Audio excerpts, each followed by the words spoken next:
Another day, another vlog, and we're here at Folgueras Beach Resort. Dito nga kami ngayon sa may Alimol Food Court. Dito kasi kami pipick upin ni Daddy. Mga ilang minutes nga lang din kami nagantay nun, tapos dumating na din si Daddy Ryan. Umuwi kasi galing US yung tita namin, kaya naman nagpa-outing siya. Ito nga si Daddy Alvin, galing pa to ng trabaho, kaya naman nakatulog na lang din siya sa biyahe sa pagod. Abot nga rin kami ng mga 4 to 5 hours sa biyahe. Kasama na nga din doon yung mga stopover. Ito nga namin napagdesisyonan na pumunta sa Folgueras Beach Resort sa Zambales. Ako na nga yung kumausap dito sa may-ari at syempre nakipagtawaran pa nga ako at humingi ng discount. Buti na nga lang at mabilis kausap itong may-ari. Mabot nga kami sa 21 packs all in. So eto nga pagdating namin, nag-dinner lang kami tapos nag-inuman na din. Ayan nga pala yung tita ko na galing US, yung kumakaway. Hindi naman kami masyadong nag-inom neto, tamang chill lang talaga. Hindi na rin kasi talaga ako masyadong umiinom. Maaga nga rin kasi kami kikilos kinabukasan, kaya naman hindi na rin kami masyadong nag-inom. Yung isang bote nga ng Alfonso ay umabot ng mga 6 to 7 hours sa amin at eto nga inumaga na kami. Kaya naman eto napagdesisyon na namin na pumunta dito sa may dagat para makita yung sunrise. Ang ganda din talaga manood ng sunrise kapag nasa may dagat ka, pero ako kasi personally mas gusto ko ang sunset.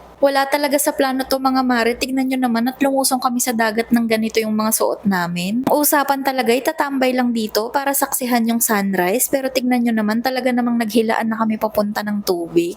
Tagal lang ang hindi nakauwi ng Pinas etong tita namin, kaya naman talagang pinilit niya na makapag-outing kami. Ganda nga na itong resort na napuntahan namin dahil merong half Olympic size na swimming pool. At least if ever na malakas yung alon, pwede kang mag-swimming na lang dito sa may pool, 'di ba? Ito nga si Aqua talagang ayaw umahon, ikaw na lang talaga yung susuko sa kanya. Ahon na nga lang siya ni daddy niya kasi tirik na talaga yung araw. Nga at naglalakad na rin ako papunta sa may dalampasigan. Enjoyin nyo na lang muna yung view mga mare.